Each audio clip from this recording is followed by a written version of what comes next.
প্রিয় ভিউয়ার্স, আসসালামু আলাইকুম। আসুন কৃষি শিখি পেজ থেকে আপনাকে স্বাগতম।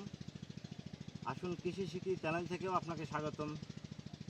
আশা করি ভালোই আছেন। ভিউয়ার্স, আজকে কিন্তু আপনাদেরকে দেখাবো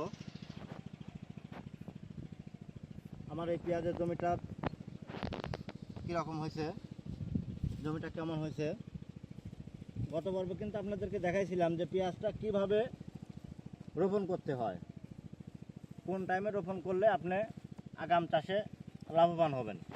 তো ভিউয়ার্স, আজকে আপনাদেরকে দেখাবো যে পেঁয়াজ শুধু চাষ করলেই হবে না, পেঁয়াজ চাষে কিন্তু অনেক ভুল ত্রুটি থাকে, যেগুলো আপনাদের মাঝে আজকে আমি তুলে ধরবো। যেমন দেখেন, আপনারা দেখতেছেন আমার পেঁয়াজটা কিন্তু অনেক জায়গায় বাইর হয় নাই। তো কেন বাইর হয় নাই সে বিষয়টা আপনাদেরকে জানানোর প্রয়োজন। আমার এই পেঁয়াজটা কিন্তু বাইরে হয় নাই শুধু আমার এই মাটিতে রস না থাকার কারণে। এই যে এই মাটিটাতে কিন্তু রস নাই, যার কারণে কিন্তু অনেকগুলো পেঁয়াজ এখনও বাইর হয়নি। তো ভিউয়ার্স, অবশ্যই জমিতে খেয়াল রাখতে হবে কী পরিমাণ রস আছে, কী পরিমাণ রস নেই। সেক্ষেত্রে আপনার কিন্তু সেচের ব্যবস্থা করতে হবে। আর যদি সেচ ব্যবস্থা আপনার না থাকে তাহলে অবশ্যই আপনার কিছু করণীয় আছে। দেখাই, এই যে দেখেন আমার এই পেঁয়াজটা কিন্তু, এই যে আপনাদেরকে ভালো করে দেখাই, এই দেখেন পেঁয়াজটা কিন্তু মাটির উপরে ছিল, এটা কিন্তু শিকড় নিতে পারেনি। এই যে দেখেন শিকড় কিন্তু কেবলে বাইরে হচ্ছে। সেক্ষেত্রে এই পেঁয়াজটাকে আপনার কী করতে হবে, এই পেঁয়াজটা আপনি এই যে দেখেন এই জায়গায় কিন্তু পেঁয়াজ আমার নেই, এই জায়গাটা আপনাদেরকে দেখাই। এই যে দেখেন সেম এইভাবেই যে জায়গায় পেঁয়াজটা ছিল সেই জায়গায় এভাবে আপনি কাঁচি হোক বা দা হোক বা নিড়নি হোক, যেটা দিয়েই হোক, এভাবে আপনি একটু গর্ত করে নেবেন।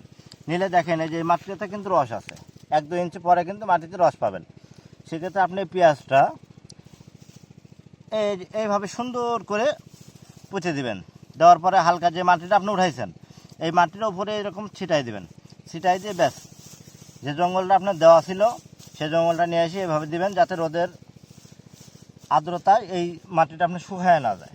তো ভিউয়ার্স, অবশ্যই এগুলো খেয়াল রাখতে হবে, কারণ চাষাবাদের মেন যে ওষুধ সেটা হচ্ছে আপনার পরিচর্যা। আপনি যদি পরিচর্যা সঠিকভাবে না করতে পারেন তাহলে কোনোদিনও কিন্তু লাভবান হতে পারবেন না। আর আগাম চাষ সবসময়ের জন্য কিন্তু আপনার অনেক পরিচর্যা করতে হয়, পরিশ্রম ব্যয় করতে হয়। তো ভিউয়ার্স, এগুলো খেয়াল রাখতে হবে। আর যদি আমার চাষাবাদগুলো আপনার ভালো লাগে, আপনাদের যদি আমি কাজে আসতে পারি, আমার চ্যানেল দিয়ে যদি আপনাদের উপকারে আসতে পারি, অবশ্যই আমাকে কমেন্টে জানাবেন। চাষাবাদ বিষয় নিয়ে যে কোনো সমস্যা থাকলে আমাকে জানান, আমি আপনাদের সব বিষয়ে জানানোর চেষ্টা করব। কারণ চাষাবাদ যেহেতু আমিও করি, আপনাদেরকে আমি জানানোর জন্য কিন্তু আমি আজকে আমার এই পেজটা খুলছি, আমার চ্যানেলটা খুলেছি। যদি ভালো লাগে অবশ্যই চ্যানেলটা সাবস্ক্রাইব করেন, আর পেজটা আসুন কৃষি শিখি ফলো দিয়ে রাখেন, কমেন্ট করেন, আমি আপনাদের প্রত্যেকটা কমেন্টেরই অ্যান্সার দেব। তো আশা করি ভিউয়ার্স, দেখা হবে আগামী পর্বে নতুন ভিডিও নিয়ে আমি আপনাদের সামনে হাজির হব। ভালো থাকেন, সুস্থ থাকেন, ইনশাআল্লাহ।